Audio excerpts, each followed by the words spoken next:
falls within my mandate, or it's my responsibility to make pronouncements in all and every situations where these atrocity crimes have been committed. This isn't all and every. This is one of the most serious. I believe it's very serious, and I know that I know it's very serious, and I do know that, again, innocent people have suffered, victims. I am aware of that, and I would decry any time that these kind of crimes have been committed. But as a prosecutor of the International Criminal Court, I have to know where I can speak out or where I cannot. Where I do not have jurisdiction, I do not think it is proper for me to make pronouncement regarding that. Small wonder then that people are losing faith in this court, and they are losing faith in this court, aren't they? You said that over Sudan and Darfur, you actually told the Security Council that countless victims have been demoralized, didn't you? You said, after all, who can blame them when attaining justice appears so remote? Not the least because of the absence of adequate follow-up and support from the Security Council. You went to the Security Council, you pointed a finger at them, and you said you're letting down the victims. But you're letting them down in all these other countries as well, aren't you? Where we have jurisdiction. In Sudan, we were giving jurisdiction, or we were... The situation was referred, if you may allow me to just respond. The situation in Darfur, as you know, was referred to the ICC by the UN Security Council, and this gave us the mandate to be able to intervene in that situation and exercise that mandate. But you failed. But nonetheless, I do not believe that we have failed. I do not believe. What I have been emphasizing to the UN Security Council is that since they referred this situation to us, to the ICC, they also have a responsibility to support us in the investigations and prosecutions that we are undertaking in Darfur. And when I refer to the victims, I'm referring to the victims of the crimes that were committed in the Sudan. You say Darfur. This isn't a failure, but you actually told the Security Council year after year, victims' hopes and aspirations for justice and a durable peace have been dashed. These are your words. This is true. This is true. And this is a failure on a grand scale, isn't it? I believe, Tim, we're taking this out of context. As I said, the situation in the Sudan, in Darfur, was referred to the ICC by the UN Security Council. I understand this, but you're part of a system that has failed. They have a responsibility, the UN Security Council, to support the ICC, to support the Office of the Prosecutor in the investigations of this case. And they are not doing that. I therefore will have to keep on reminding them that responsibility, that duty is theirs. What we are supposed to do... But my point is, you're part of this system. What we are supposed to do... I don't disagree with that. What we are supposed to do as an Office of the Prosecutor is to investigate these crimes. This is our responsibility. When the referral was made to us, we investigated these crimes under very difficult circumstances. As you know, the Sudan has not agreed to cooperate with the ICC, and we had to investigate without going to Sudan. I understand this. And that was our responsibility. But the result... Our responsibility is to investigate. But the result is, as you put it, the frustration and resignation of the victims in the face of inaction must weigh heavily on our collective conscience. And my question to you is, does it weigh on your conscience too? I think I've said that. I've been loud and clear in saying that. It does, because this is a system. The court cannot work alone. The court needs cooperation. The ICC needs support from its member states. This is how it was set up to work. So I say the system is no longer fit for purpose. You went before the Security Council, Madam Prosecutor. You accused them of empty promises. You accused them of inaction in the face of indiscriminate killings. And they didn't even blush. They simply thanked you for coming. That was the response that you got. Why go on with this farce? I think it is still my responsibility. That should not discourage me. The court was set up, the office was set up to do just that, to investigate and prosecute. In this particular instance, when we got a referral, and after making our own analysis that we should investigate into this situation, we have continued and have been committed to this. From the very beginning, we have continued to work on this file. We have continued to attempt to give victims a voice. I understand. Continued, and that is what we have done. But in Darfur, you have victims who have no voice. If I may just complete, what we were supposed to do, I believe, in the situation in Darfur, we have done. We have been fully committed to it, and we've been doing it from the beginning. What comfort is that to the victims? We have that you have followed procedures. What comfort is that to the victims? We have requested, as you know, we've requested for several arrest warrants. But I'm looking at results, and you're looking at procedures. I'm looking at the results. It doesn't make any difference to these poor people who are suffering indiscriminate killings and abuses, whole range of abuses, that you have followed the procedures. That's no comfort to them. The results are a comfort, and the results, have you said, I think the system has let them down. I think that when I referred to the UN Security Council, this situation, when I spoke to the UN Security Council, it is to remind them that we have a collective responsibility, which we all must do. Not one side doing its part and the other not doing its side. But you can remind them until the cows come home and nothing changes. That is not year after year you've reminded. Of course, as time goes on, we'll have to reassess what positions and what actions we will take. It's time now to reassess. How many more people have to suffer? I think that by abandoning the case, if that is what you're implying, I don't think that is the result of what we should do. We should continue with the efforts to see how we can convince those who should support us, in this case the UN Security Council, to support the ICC. Because I keep reminding that our responsibility, our part of the bargain, in this case, have been done. And I said it has been, and I think it has been fully done, and that is to investigate the cases and to come out with arrest warrants.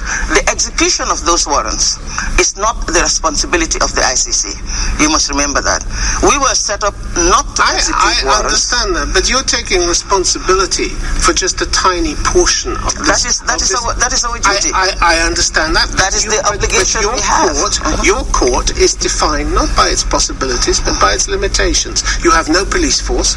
You have no enforcement mechanism. You have no support in the Security Council, it seems. Powerful forces against you there. 3 out of 5 of the permanent members, the most powerful members, are not even parties to the Rome Statute. And your warrants are dismissed around the world and not executed by people who have signed binding international agreements to execute them. They're not worth the paper they're written on, are they? I believe this is incorrect, because we have issued several arrest warrants, and some of them have been executed. Some of them have been executed. But some of the most important haven't. President al-Bashir of Sudan, for instance. I do not think any one warrant is more important than another, because they are charged with atrocity crimes, war crimes, crimes against humanity, and genocide. Their positions or their official capacity does not matter. Let's look at President al-Bashir. What matters is that those crimes have been committed. We've investigated. Just recently, serious crimes have been committed in Mali with respect to the destruction of property. And Niger and Mali work very closely to surrender that individual. You don't want to talk about President al-Bashir of Sudan, because he travels freely around the world despite your warrant to have him arrested. The latest place he went was South Africa. You told the South Africans to arrest him. They refused to do so. This is a huge blow to your credibility, isn't it? Huge blow. This I disagree. This is not a blow to the credibility of the ICC. Again, they simply ignored your warrants. Again, I must say that this treaty, this court is about duties and responsibilities among states parties and by the court, and by states parties themselves. Again, our responsibility is to investigate the case, request for arrest warrants, and the judges have issued those warrants. And they need to take your authority seriously, which they didn't do, did they? They didn't take your authority seriously. South Africa has the responsibility, has the obligation under the statute, has the legal duty to arrest when there is a fugitive on its soil. Which they have that responsibility. And you were deeply disappointed. I am disappointed. Deeply disappointed. And with the Security Council that took no action either. I am disappointed. And what we were supposed to do again With respect to that, I believe the court has done. But what is positive in this, Tim, you have to remember, is that the South African judicial system itself took up the responsibility to oblige the authorities to arrest. You're like the surgeon who comes to a patient. The patient dies, and you're saying, but it was a great operation. It was a great operation. We did a great job, but the patient died. I do not. You didn't get the result you wanted. I do not. This was a failure for the ICC. It is not a failure for the ICC because that responsibility. Your warrant was ignored. No, that responsibility is not ours. We did not ignore the warrant. It's South Africa that has an obligation. They don't take your warrant seriously. This is a big problem to your credibility. I think it is a simplistic way of looking at things. It is really not actually the fault of the ICC, because I tried to explain to you that the ICC was set up like that. We don't have these powers, and you have recognized it. We don't have the powers of arrest. You had in Africa 34 countries, I think, that signed up to the Rome Statute. Yes. And now you have Africans, time and again, African leaders saying, this court isn't for us. We had President Museveni of Uganda saying at the end of 2014, I supported the court at first, he said, but they've turned it into a vessel for oppressing Africa, so I'm done with that court. Kenyan Foreign Minister, they're treating us like toddlers. Africa feels marginalized. On your watch, you as an African, you're losing Africa. You're losing Africa's participation in this court.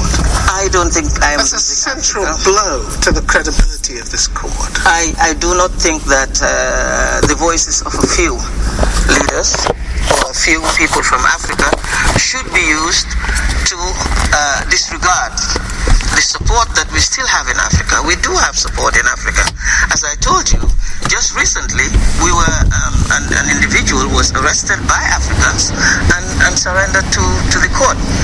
This is the situation in Mali.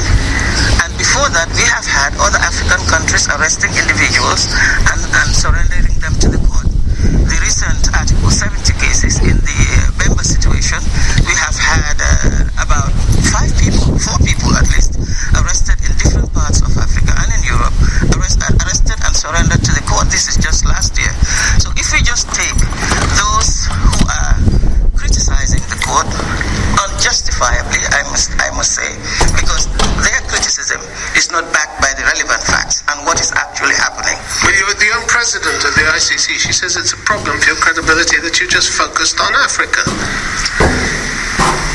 Whether that was by design or just the way it happened, but it's a problem for your credibility. She says that. You're president of your ICC. I think it is correct to say that most of our cases, or all of our cases at the moment, are in Africa. But that is not the whole picture, Tim. I know it's not the whole picture, but it's the picture that they are looking at. Yeah, it's the picture they are looking at. And this is why at an African Union summit, where they want to taking steps to set up their own human rights court and justice court, what was the first thing they did? They voted themselves immunity as leaders, immunity from prosecution, which goes against everything that the ICC stands for. You were set up to end impunity, and they are perpetuating it. And you say you still have Africa on board? Yes. They were unanimous. They were unanimous in voting themselves immunity from prosecution. Well, every member of the AU. That is definitely not from the advice of the ICC. No. Because in our statute, and this will continue to be, we don't advise them. We do not advise them. In the statute, there is no immunity, as you know, for head of state or whoever you may be, whatever your official capacity. They've just voted for themselves. But that is for themselves, and it is for a court. I do not think that. Firstly, I want to say that. You're proud of what they did? Definitely, I'm not proud. I'm not proud of that, because I think the kinds of court that the ICC is, why it was set up, is to exactly deal with that. So it was a slap in the face for them to do that. Slap in the face. I don't know why what they're doing, setting up their court, should be a slap in the face for ICC. Because it goes against everything that they've signed up with you and the Rome Statute. That does not mean that the ICC us will not do our duties in accordance with the legal mandate. It doesn't mean. It just means that they won't go along with it. That's all. Well, as far as crimes, and they've already proved they won't go along. As far as crimes within the jurisdiction of the court are committed, and we have jurisdiction, there will be no immunity for whoever it may be. For whoever. This is